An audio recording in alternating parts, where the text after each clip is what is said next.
नमस्कार दोस्तों, स्वागत है आप सभी का यूपीएससी सिंप्लीफाइड में। दोस्तों, let's continue our discussion of basics for IR series. आज की हमारे डिस्कशन का एजेंडा है ट्रैक्स ऑफ डिप्लोमेसी। इनफैक्ट मैं कहूँगा डिस्कशन का मुद्दा है टाइप्स ऑफ डिप्लोमेसी, जिसके अंदर हमें बहुत इंपॉर्टेंटली समझना है different tracks of diplomacy. During the interaction आपको समझ में आएगा कि डिप्लोमेसी को किस तरह से क्लासिफाई किया गया है, जिसके अंदर for us from exam perspective tracks of diplomacy समझना बहुत जरूरी है। So without any delay let's begin our discussion. पिछले लेक्चर में हम लोगों ने डिप्लोमेसी का मतलब समझा। डिप्लोमेसी क्या है? It is management of international relations by negotiation, not by fight. मैंने आपको डेफिनेशन बताया था। Diplomacy means how countries they talk with each other, how they bargain with each other, how they build trust and they try to avoid conflict. In fact, diplomacy is to do and say the nastiest things in the nicest way। ये बहुत ही lighter note में कहा जाता है। Diplomacy reflects the art of managing difficult conversations in a very peaceful way। ये हम लोगों ने ऑलरेडी समझ लिया था। आज हम लोग जानेंगे टाइप्स ऑफ डिप्लोमेसी को।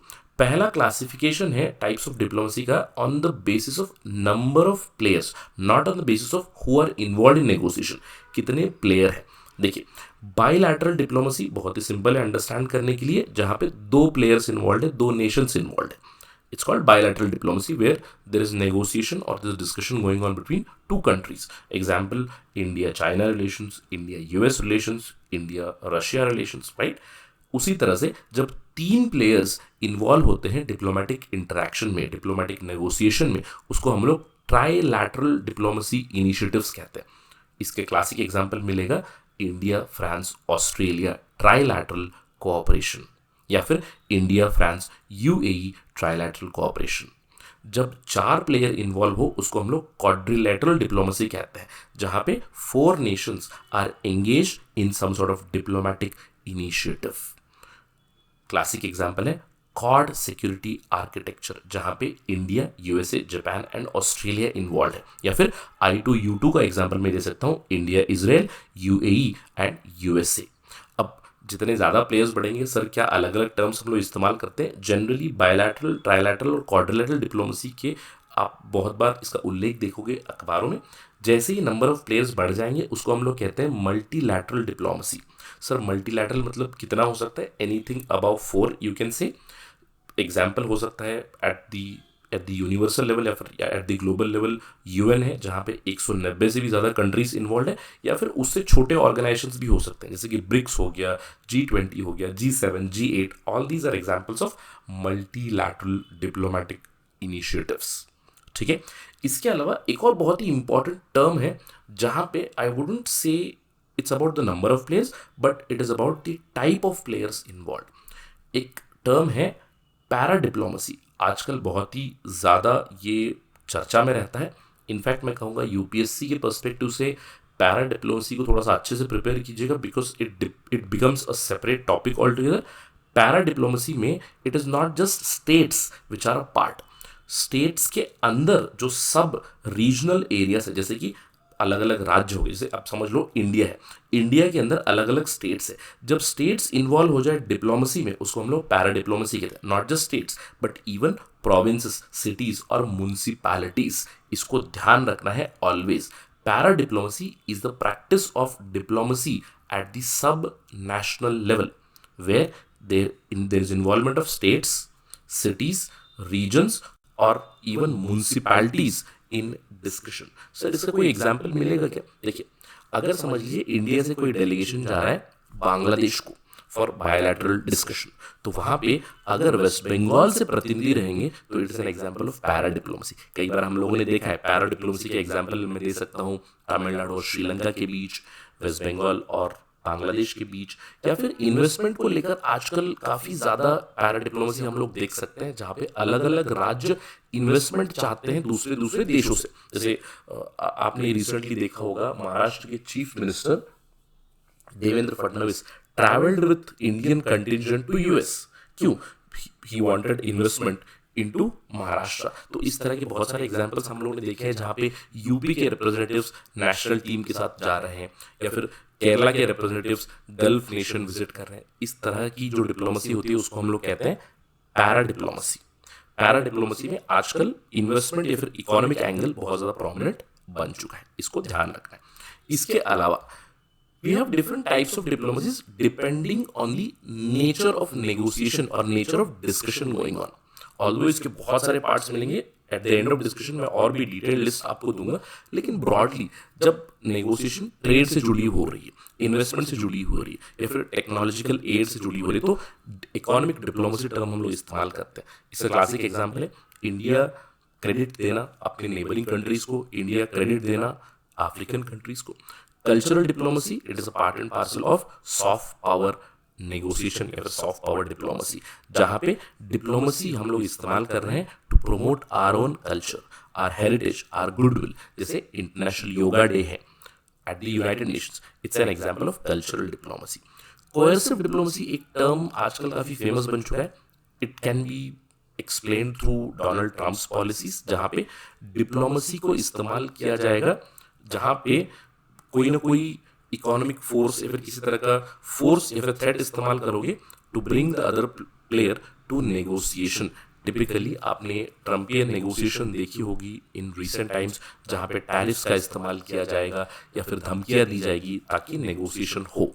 इसके अलावा पब्लिक डिप्लोमेसी जहां पे foreign citizens direct foreign policy को शेप करते हैं, जैसे इंडिया के कैंपेन्स होते हैं, इनक्रेडिबल इंडिया कैंपेन, जहां पे people are involved। तो ये type of diplomacy on the nature और the type of negotiation that is taking place. इसके अलावा दूसरी जो टाइप्स ऑफ डिप्लोमेसी जिसको मैंने यहाँ पे नाम दिया है ट्रैक्स ऑफ डिप्लोमेसी, ये हमारे लिए बहुत जरूरी बन जाता है अंडरस्टैंड करना। जनरली 3 ट्रैक्स ऑफ डिप्लोमेसी हम लोग मानते हैं depending on who is negotiating, यानी कि नेगोशिएटिंग टेबल पे कौन लोग बैठे हुए हैं, इसके बेसिस के ऊपर 3 ट्रैक्स ऑफ डिप्लोमेसी हम लोग कहते हैं। ट्रैक 1 डिप्लोमेसी होता है जब केवल गवर्नमेंट के रिप्रेजेंटेटिव्स या फिर ऑफिशियल रिप्रेजेंटेटिव्स डिस्कस कर रहे हैं, जैसे कि प्राइम मिनिस्टर, प्रेसिडेंट हो या फिर फॉरेन मिनिस्टर हो, डिफेंस मिनिस्टर हो, या फिर अपनी तरफ से ऑफिशियल कम्युनिकेशन, यानी कि आप लोग जब आप इंडियन फॉरेन सर्विस जाओगे you will become ambassadors, you will become envoys, तो आप ऑफिशियल चैनल से नेगोशिएट कर रहे हो। This is called track 1 diplomacy. Track 2 diplomacy है जहां पे गवर्नमेंट ऑफिशियल्स इन्वॉल्व नहीं है, जहां पे नॉन गवर्नमेंटल एक्टर्स इन्वॉल्व है। They can be academicians, they can be retired officials, they can be NGO people, they can be think tanks। इसको हम लोग कई बार बैक चैनल डिप्लोमेसी भी कहते हैं। ट्रैक 2 डिप्लोमेसी जहां पे नॉन गवर्नमेंटल ऑर्गेनाइजेशंस इन्वॉल्व है। इसका क्लासिक एग्जांपल होगा निमराना डायलॉग, जो इंडिया और पाकिस्तान के बीच शांति के लिए हुआ था पहले, या फिर इंडो यूएस के बीच कौटिल्य डायलॉग या फिर चाणक्य डायलॉग हम लोग कहते हैं, जहां पे गवर्नमेंट के प्लेयर्स इन्वॉल्व नहीं है लेकिन दूसरे ऑर्गेनाइजेशंस इन्वॉल्व, जहां पे मैं कहूंगा एलीट ऑर्गेनाइजेशंस या फिर elite people are involve, they may be retired officials, NGOs etcetera. Track 3 diplomacy है जहां पे पीपल टू पीपल कनेक्ट है, यानी कि डायरेक्टली लोग इन्वॉल्व है डिप्लोमेटिक इनिशिएटिव्स में। ग्रास रूट डिप्लोमेसी भी हम लोग इसको कहते हैं, ट्रैक 3 डिप्लोमेसी को। अब सर कोई उदाहरण आप दे सकते हो? देखिए, ट्रैक 3 डिप्लोमेसी में एलीट लोग इन्वॉल्व नहीं है, कॉमन पीपल इन्वॉल्व है या फिर कॉमन पीपल के ऑर्गेनाइजेशंस इन्वॉल्व है। जैसे इंडिया पाकिस्तान के बीच आपको याद होगा, आई थिंक कुछ दशकों पहले अमन की आशा करके एक प्रोग्राम रन किया गया था, जहां पे अगर मैं गलत नहीं हूं तो मीडिया के पीपल इन्वॉल्व थे। इंडिया की तरफ से I think it was times of India and Pakistan की तरफ से उनका एक मीडिया ग्रुप था, दे वर इन्वॉल्व। अमन की आशा करके डायलॉग चल रहा था। या फिर जैसे साउथ एशिया में साउथ एशियन पीस अलायंस करके बना है, जहां पे पीपल टू पीपल या फिर कल्चरल कनेक्ट के थ्रू शांति लाने की कोशिश करते हैं। और से इंटरनेशनल क्लब्स आपके बने हुए हैं। एक क्लासिक एग्जांपल है रोटरी क्लब का। जब रोटरी क्लब समझ लीजिए डिप्लोमेटिक इनिशिएटिव्स में लगे हुए हैं अलग अलग देशों के rotary clubs, that would be track 3 diplomacy. Track 1, track 2, track 3 के अलावा there is something called as track 1.5 diplomacy. ये हमारे लिए बहुत जरूरी है अंडरस्टैंड करना। देखिए, track 1.5 combines track 1 and track 2 together. It is a combination of both official and unofficial diplomatic initiatives। इसका मतलब क्या है? नॉन गवर्नमेंटल प्लेयर्स और गवर्नमेंट प्लेयर्स दोनों साथ में मिलकर नेगोशिएशन में लगे हुए हैं। और आजकल track 1.5 diplomacy has become extremely important. I am quite sure इसकी आपने बहुत सारी खबरें सुनी होंगी। इसके उदाहरण भी मैं बहुत सारे दे सकता हूँ, जैसे ORF है, ऑब्जर्वर रिसर्च फाउंडेशन है, उनका एक प्रोग्राम चलता है सागर मंथन करके, जहाँ पे इंडियन ओशन के जो इंपॉर्टेंट मैरिटाइम प्लेयर्स हैं उनके बीच डिस्कशन चलती है, नेगोशिएशन चलती है। सागर मंथन में ORF तो इन्वॉल्व है ही, ORF के अलावा ministry of ports, ministry of shipping यानी कि सरकार के जो ऑफिशियल्स हैं वो भी इन्वॉल्व होते हैं। अलग अलग डायलॉग से ORF का एक और डायलॉग चलता है, India US Korea trilateral dialogue करके चलता है, दैट इज ट्रैक 1.5 डायलॉग, जहां पे ministry of external affairs is involve and ORF is also involve. Apart from that other examples can be the Shangri La dialogue है, Delhi dialogue है, जहां पे ना सिर्फ गवर्नमेंट ऑफिशियल्स इन्वॉल्व होते हैं, नॉन गवर्नमेंटल ऑर्गेनाइजेशंस भी इन्वॉल्व होते हैं, predominantly academic people or retired officials और important think tanks like ORF, IDSA ये इन्वॉल्व होते हैं। तो ट्रैक 1.5 डिप्लोमेसी को हम लोग कह सकते हैं like a bridge between track 1 and track 2। I hope कि आपको ये क्लियर हो चुका है। बहुत ज़रूरी है, अगर इसमें से कोई भी चीज़ समझ में नहीं आई है तो you can always reach out to me to get clarity. इसके अलावा जो रीसेंट मॉडल्स आए हुए हैं, एक इंपॉर्टेंट मॉडल डेवलप किया हुआ है Louis Diamond and John McDonald ने, जिसको मल्टी ट्रैक डिप्लोमेसी मॉडल का नाम भी दिया जाता है। यहाँ पे they have defined 9 tracks of diplomacy. Of course track 1 is government based, track 2 is non government based, there is no change. Track 3, track 4, जो ट्रैक 3 वाला पीपल टू पीपल कनेक्ट है, उसी का डिवीजन आपको मिलेगा। अगेन इसको याद रखने की ज़रूरत नहीं है, ये मैं आपकी इंफॉर्मेशन के लिए बता रहा हूँ। Track 3 involves business to business discussion, track 4 citizen to citizen dialogue exchange programmes, track 5 science and technology diplomacy, जहाँ पे रिसर्च ट्रेनिंग एजुकेशन से जुड़े हुए नेगोशिएशन चलते हैं। ट्रैक 6 एक्टिविज्म से जुड़ा हुआ है, human rights activism, environmental activism, social change activism. Track 7 very interestingly religion या फिर फेथ डिप्लोमेसी भी कहा जाता है, जहाँ पे religious leaders, faith leaders negotiate करते हैं शांति के लिए। ट्रैक 8 है फंडिंग के लिए, जहाँ पे फिलैंथ्रोपिक ऑर्गेनाइजेशंस की मीट होती है। ट्रैक 9 इज मीडिया कम्युनिकेशन, जैसे मैंने आपको अमन की आशा का एग्जांपल दिया, according to Diamond and McDonald model of the multi-track diplomacy, that Aman Ki Asha would be track 9. I'm repeating, there is no need to remember all these 9. This is just for your information, but I would highly appreciate अगर आप इन चारों को भी याद रखें along with para diplomacy जो मैंने पहले डिस्कस किया।